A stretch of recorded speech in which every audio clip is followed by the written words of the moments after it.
motherfucker.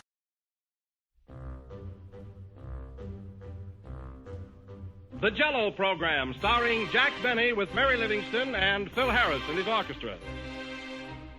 Thank you. This is Groucho Marx. Well, here I am, stepping in over my head again.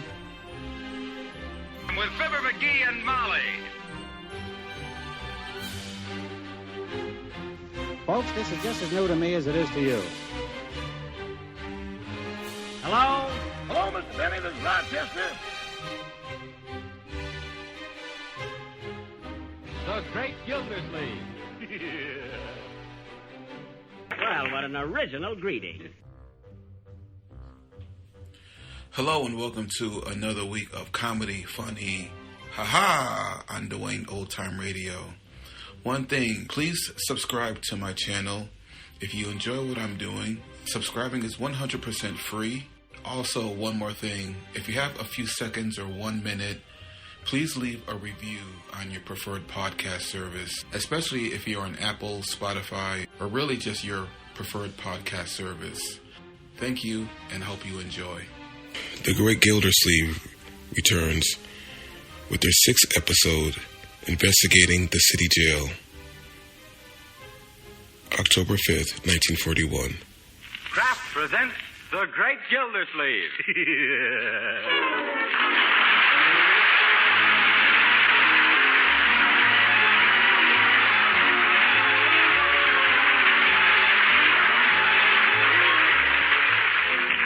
Each week at this time, Kraft presents from Hollywood, California, Harold Perry as The Great Gildersleeve, written by Leonard L. Levinson.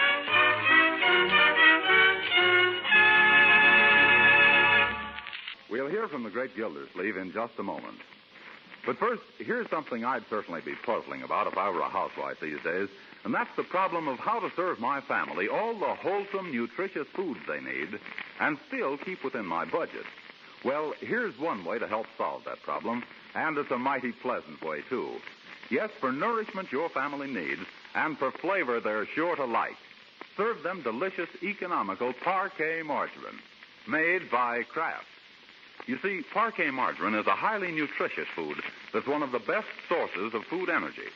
And to Parquet's natural, wholesome goodness, Kraft adds vitamin A, 9,000 units to every single pound. But rich food value isn't all. Important, too, is Parquet margarine's flavor, that delicate, appetizing taste that makes it the favorite of thousands of families, for table use, for seasoning, for baking, and for pan frying. Just one taste will tell you about Parquet's flavor. So why not try delicious Parquet margarine tomorrow? Yes, ask your dealer for Parquet, Parkay.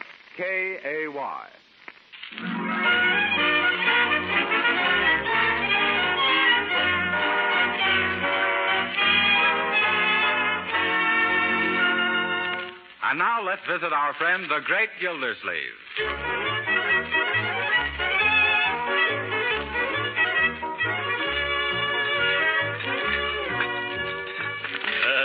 Don't eat your luncheon so fast, Leroy. Yes, Leroy. Where do you think you're going in such a hurry? To a fire.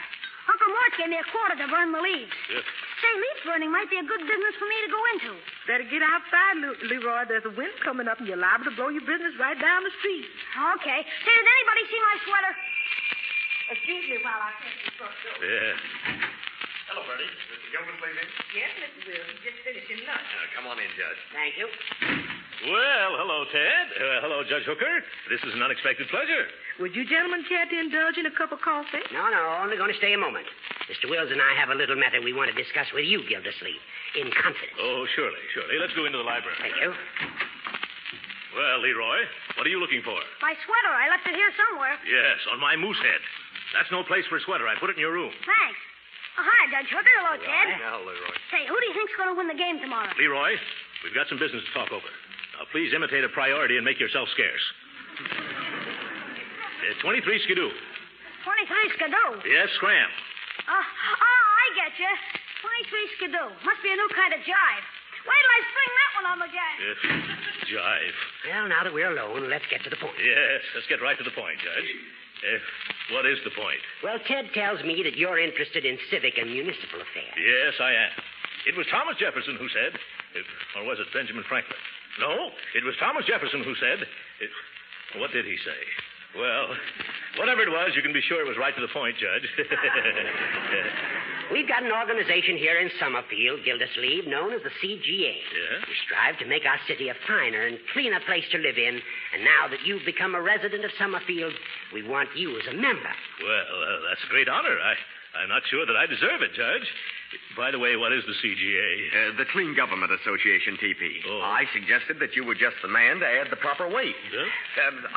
The proper weight in the right places. Right places, yeah. We want you to head the committee investigating conditions at our city jail. Oh, well, city jail, eh? Well, thanks. What's wrong down there? If I told you what's going on, it'd make your mustache curl. Yeah, the place can't hold on to its guests. What's the trouble? Poor service? No. Prisoners keep escaping. Turnover is suspiciously high. Oh. We're getting ready to demand a cleanup. We want to get rid of the jailer. Everybody says he's made the place what it is. Yeah. Well, it sounds like he's created quite a stir. But we've got no evidence that we can put before the grand jury. Oh. We need the testimony of a reputable citizen who can gather the facts secretly. Well, now, how could we do that? One of our members offered to have himself arrested on some minor charge just so that he could get inside information. Splendid idea. Yeah, it would have been, except everybody knows him. The jailer and his gang would smell a rat. In fact, all our members are prominent, well-known citizens. Oh, that's too bad.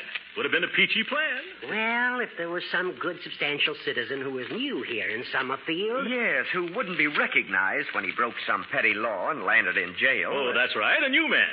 A very excellent... Oh, no, you don't. I can see what's coming. I'm the guy you're leading up to. I won't do it. Pull your chin in, Gildersleeve. I'm disappointed in you. I thought you were going to be a useful citizen. But I don't like jails. What's wrong with them? I don't want to find out what's wrong with them. For one thing, they're too confining. They give me claustrophobia. Oh, poppycock. That's just your imagination. It is not. I've got claustrophobia so bad I can't even wear a double-breasted vest. But you're just the man we need. Where else can we find someone with your alertness and intelligence and daring? No place. Thanks for the compliment, Ted. I appreciate the honor, too. But no matter how thin you slice it, it's still 30 days in the clink. Oh, what's the use, Ted? He's all bull and bellow. No beef and brawn. No, look here, you. One more crack like that, and I'll fracture your skull with a hot marshmallow. Gildersleeve, you couldn't fracture a poached egg without getting winded. Why, you little legal linthead, I've got a good idea. Oh, you haven't had a good idea since you put on long pants. That settles it, Ted. Don't hold me back. I'm good. Gentlemen, please. This is a meeting about law and order. Well, just because he's the law, he can't order me around. I am not trying to order you around, Gildy, old man. Oh, so now I'm an old man, am I? Stop acting like a baby. Yeah, I did. If you had any gumption, you'd help us clean up this town, Gildersleeve. It could lead to a long and honorable civic career. Someday they'd put your statue in the park. Yeah? Who knows? Maybe they'd even name the park after you. Think of it. The Throckmorton P. Gildersleeve Memorial Park. Memorial Park? You quit burying me. I'm not dead yet. But this plan is foolproof, TP. The minute you have all the evidence, let us know, and Judge Hooker will get you out of jail with a writ of habeas corpus. Sure. You see? Oh, will you do it? What do you say, TP? Well, I didn't know about that, the habeas about that. Then you'll do it? Well, if I really can make this town a cleaner, finer place to live in, yes. Ooh, what am I saying? I knew he'd do it, Ted. Well, what's our first move? Gildy's got to get himself arrested for some minor offense. Now, let's see. What could he do? I know. Go downtown Gildersleeve and pick a fight with a policeman. Talk back. Make him mad. Sass him. Say, that's something I've always wanted to do. Sass a cop. This is going to be fun. Yeah, maybe. Better pick a small cop. Oh, yeah. Well, if everything's settled, I'll drive you home, Judge. All right now, boys. And don't forget, Hooker, when I give the CGA the SOS, you get me out PDQ.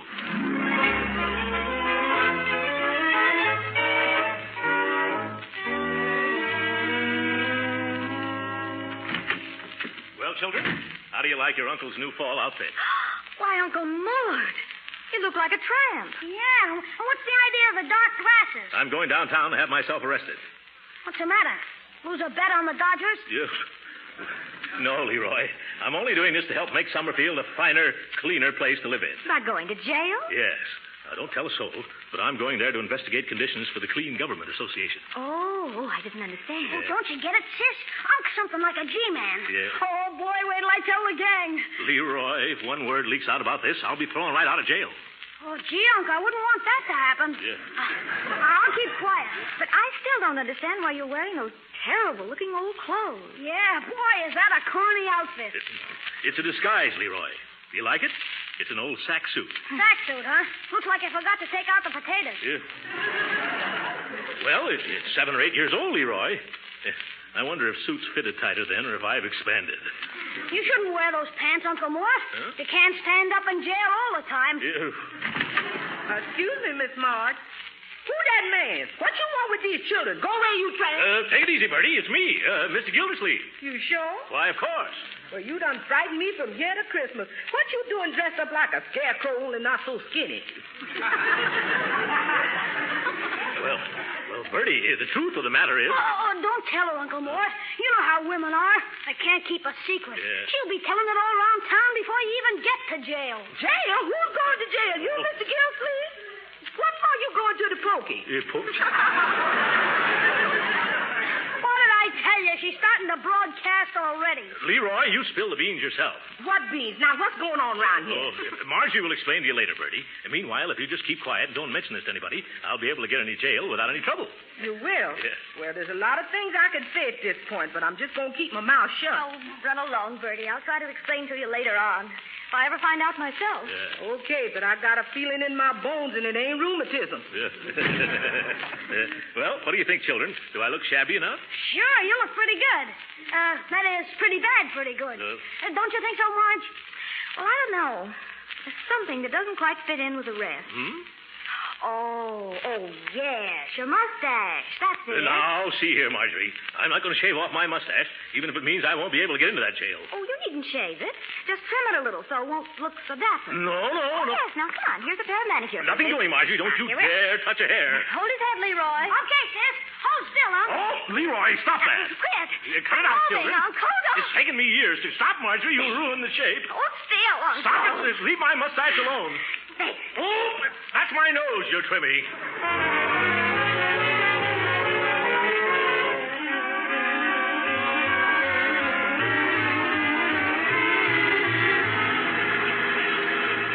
Everything all right, Uncle Morse? Well, my upper lip was kind of cold.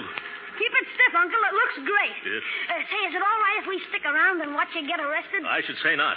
I wouldn't have even let you drive me downtown if that conductor hadn't thrown me off the streetcar. Say, how do you plan to get arrested, Uncle Morse? Huh? I hope you're not going to do anything against the law. Well, nothing really bad. I'm just going to tease a cop. Will I have fun getting that cop mad? Hey, Uncle Morse, stop. I see a policeman. Where? Coming down the street. See him? Boy, is he a big guy, too. Hey, Uncle Morse, you're not stopping. No sense in taking just the first policeman you see, Leroy. What's wrong with this one? Well, I'd kind of like to shop around for a little while, I mean. But you know how hard policemen ought to find when you want one. Huh? Now's your chance. Gee, Unc, ain't you gonna? Well, all right, if you insist. Come on, Unc. Don't rush me, young man. Well, what are we waiting for? Well, I just don't know how to begin this. Why don't you just bump into him? Look how big he is. There wouldn't be any fun in that. And step on his corn. Yeah, step on his corns. That's like putting one foot in the grave. Hurry up before he passes, Unc. Now, quit pushing me out of the car, Leroy. Now, stop that. Whoop. Oh. Yeah. Say, look where you're going, you. You stepped right on my foot. I did, officer? Well, why don't you keep those big, flat feet out of my way? They are big, aren't they? Huh?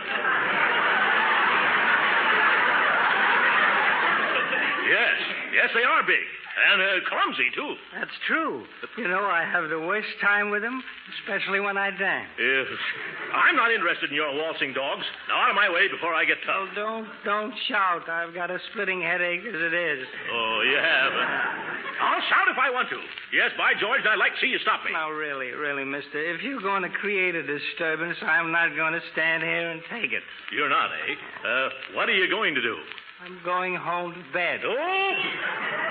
Wait a minute, aren't you going to arrest me? Oh, no. As a citizen and taxpayer, I insist on being arrested. Well, in that case, you better find a policeman. Yeah. Aren't you a policeman? Shh. Don't tell a soul. But I'm just getting home from a masquerade ball. Oh!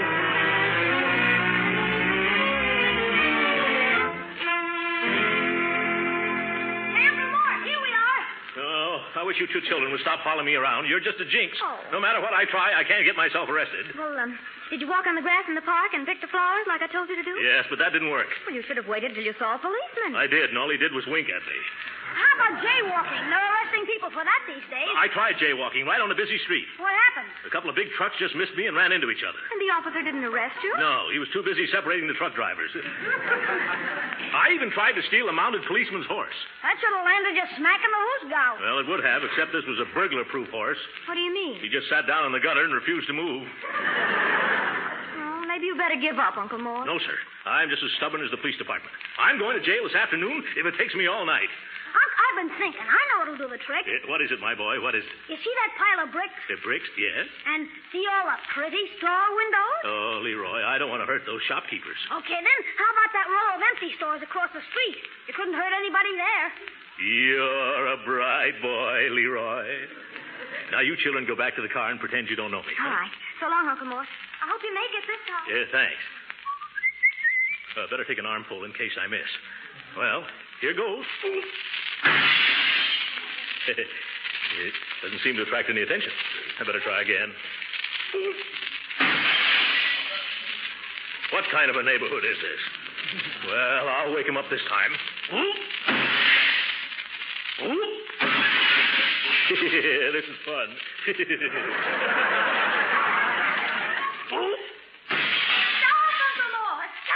What's wrong, Marjorie? Look at the signs in those windows you broke. Signs? Where? Oh, yes. These stores for rent by the Forrester Estate. Throckmorton P. Gildersleeve, agent. Oh, my.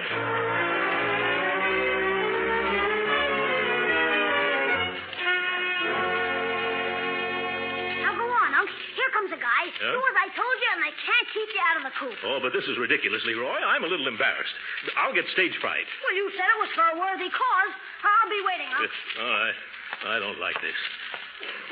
Excuse me, buddy, but could you spare a dime for a worthy cup of coffee? Why, sure, pal. I've been up against it myself. Here's a quarter. Oh. That's all right. Keep it up. Sooner or later, somebody's going to complain to the cop on the corner. Oh, to think. A Gildersleeve hustling handouts on the highway. Here comes another customer, Uncle Mort. Okay. Makes me feel like a cad.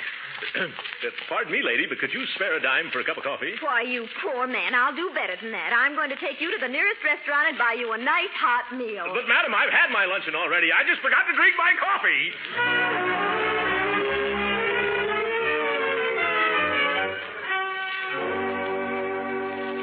No, Leroy, I simply refuse to ask another person for another dime for another cup of coffee. Why, I've collected over $7 already. Here, to give it to some worthy charity. Start a fund to buy glasses for nearsighted policemen. What are you going to do now? I'm giving up. I never knew it'd be so hard to get yourself arrested. Come on. Your sister's waiting in the car. Oh, look, that lady dropped her purse. Hand it here, Leroy. Thanks. Which lady was it, Unc? The one with the hat like a waffle. Hey, lady! Leroy, you go to the car while I run ahead and give it back to her. Lady! Oh, lady! Lady! Oh, lady! Lady, I've been whistling at you for a block. I heard you. How dare you follow me? I wasn't following you. I was trying to catch you. What? Here's your purse, lady. You dropped it back there. I did not. But I thought I saw you. I have my purse right here in my hand. What? That was just an excuse to stop me and try to flirt, you masher. Masher? Who, me? Yes. A girl isn't safe anymore with wolves like you roaming the streets. Wolves? Now, see here. I wish there was a policeman around. I'd teach you a lesson. Quiet, lady. You're attracting a crowd. Why, you ought to be ashamed. Whistling and shouting at a poor girl. Girl? You wouldn't be so bold and sassy if my brother-in-law was here to protect me. Oh, my God. Excuse me, lady. Maybe I can help you. Quiet, please, quiet. Yes, quiet. What's wrong? This man is bothering me. I am not. Move on, bum. You're bothering the lady. But I just ran after her. It bothered her. Now run away. But I want to give her this purse. I don't want your old purse. My purse? She says she don't want your purse. Now beat it. All right, Mr. Refuse. Wait a second. Who are you to tell me I should beat it? I'm a deputy sheriff, see? Now, if you don't want to be pulled in for mashing... But I swear, Miss... He's got my purse. Oh, is this your purse? Well, I thought it belonged to the other lady. Stealing ladies' pocketbooks, too, huh? Huh? Now I got you on 2 charges. Mashing and purse snatching. Oh, but I tell you, Deputy, I'm innocent. Oh, yeah? Come on now, fatty. Let's get down to the sheriff's office. Well, I just saw it lying there on the sidewalk, mister, and I thought that... Are you coming quietly, or do I have to drag you to jail? I won't come quietly. You can't make me... What? You're going to take me to jail? You catch on fast. Well, why didn't you say so? Come on. I just can't wait till we get there.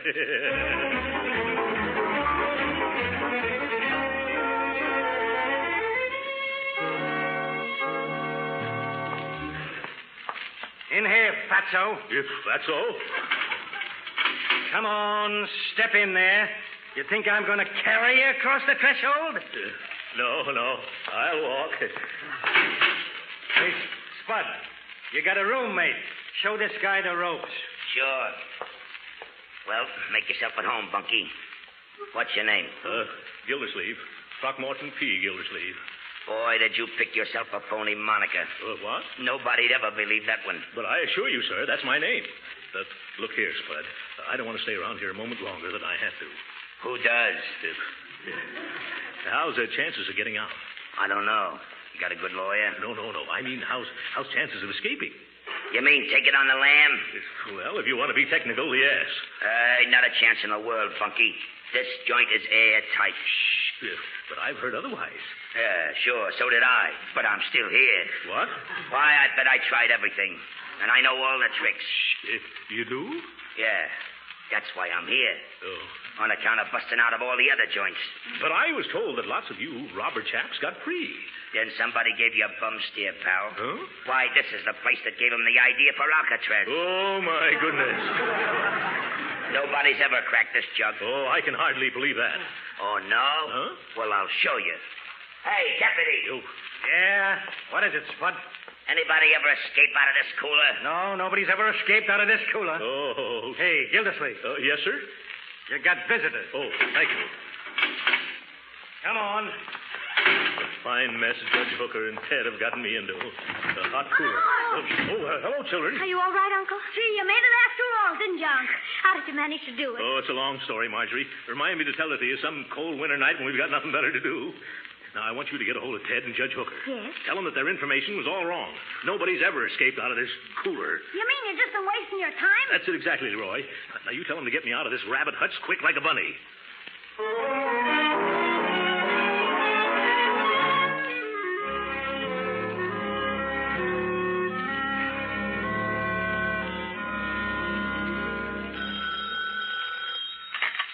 Judge Hooker's chambers. Let me talk to Judge Hooker, please. This is Ted Wills speaking. Oh, sorry, Mr. Wills. He just left. Oh, I see. When'll he be back? Well, in about a week, he said. What? A week? He can't do that. Oh, yes, he can. He's just gone to New York on court business. But he can't go. He's left someone in the lurch. Oh, my goodness. Where's the judge stopping in New York? Well, he hadn't decided. He's going to let me know. What's the trouble? He's left an innocent man here in jail. Oh, that's what all you lawyers say. Oh. Goodbye. Marge, Leroy, what are we going to do? Poor Uncle Mort. Yeah, poor Uncle Mort.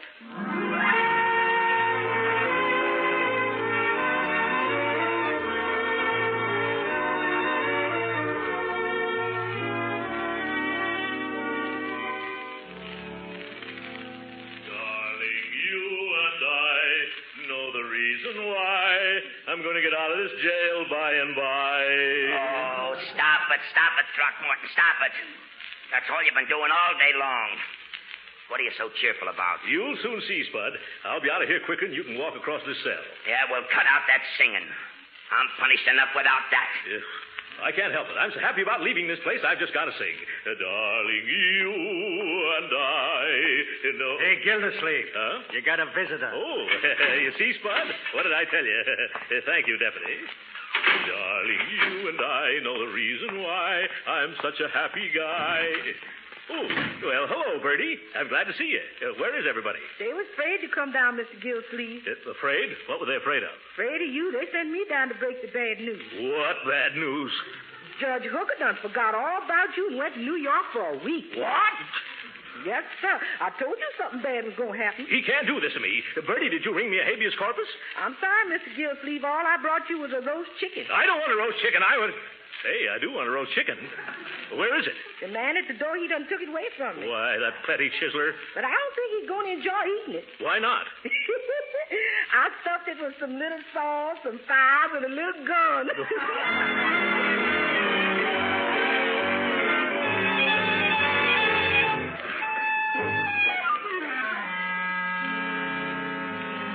Let me out of here. You can't keep me in here. It's against the law. Throckmorton, if you don't shut up, the warden's going to send you to solitary. Let him send me to any place, as long as it's out of here. You know, you're the screwiest cellmate I ever roomed with, Bunky. Yeah? The other prisoners are circulating a petition demanding your removal. Oh. Now, why don't you just sit down like a good little fella and write another letter to the newspaper? No, I've been framed and double-crossed, and they were going to name a statue after me in a memorial park. I'm really a member of the Clean Government Association. Well, you certainly don't act like it. Huh? In the past 3 days, you've tried to set the cell on fire 4 times. Yeah. And the rest of the time, you're either trying to bribe the guards or you're organizing a jailbreak. Gildersleeve, you ain't playing the game.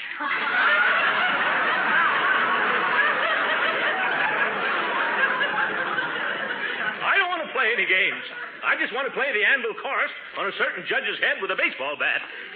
All right, Gildersleeve, get your things. You're leaving. Leaving? I am? Oh, I can hardly believe that. Oh, this makes me very happy. That makes it unanimous. Oh, goodbye, Spud. Try to keep out of mischief from now on, Spud. Well, goodbye, boys. Behave yourselves. Get out of here, Bum.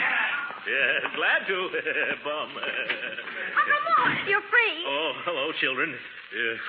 Hello, Ted. Hello, Hooker. Hello. Well, it took you long enough to get me out of here. Now, Gildy, it was all a mistake. Let's not discuss it here. Shall we go? Yes. But first, I want to ask you two great civic leaders a question. Where did you get your phony information? From a fortune teller? It wasn't phony. And why did you have to yell your head off about our investigation? It's all over town now. What difference does that make now, Hooker? There's nothing to prosecute here. The jail is escape-proof. I found that out. And from what I saw, it's run on the level, too. Of course it is. I knew that all along. Then why in the name of common sense did you send me here? That's just it. We didn't tell you to come here, Gildersleeve. What? No, this is the county jail. We told you to go to the city jail. Oh, my goodness.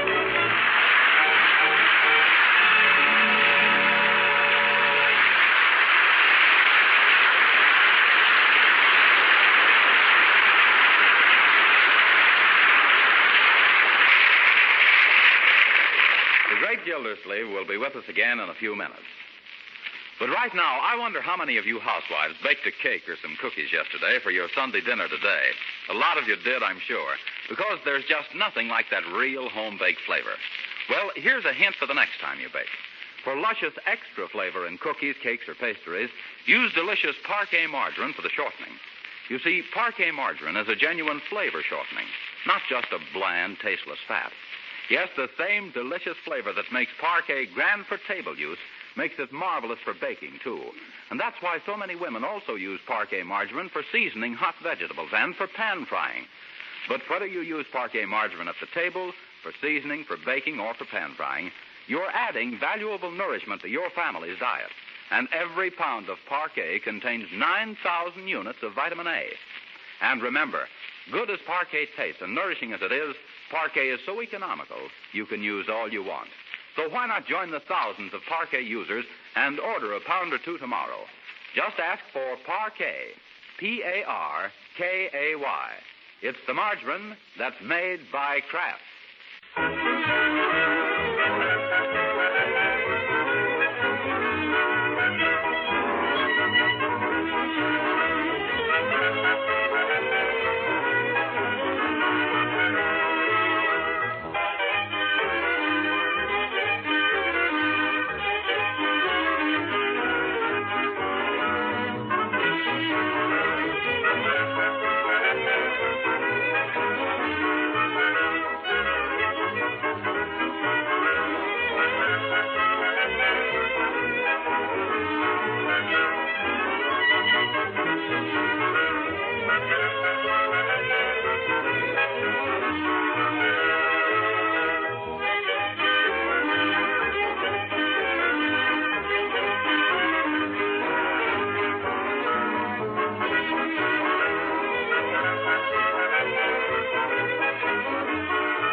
Hello? Throckmorton? Yes? Throckmorton, this is Spud. I just phoned to tell you I gave you a bum steer. You did, Spud? How? Well, somebody did escape out of that cooler. They did? Who? Me. So long, Throcky. Spud, you're not playing the game. Good night.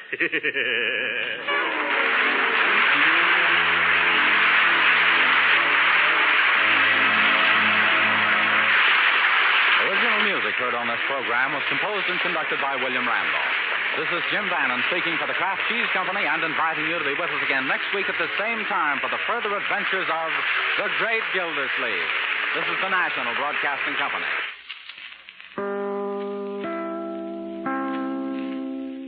Thank you for listening to and showing your support for my podcast.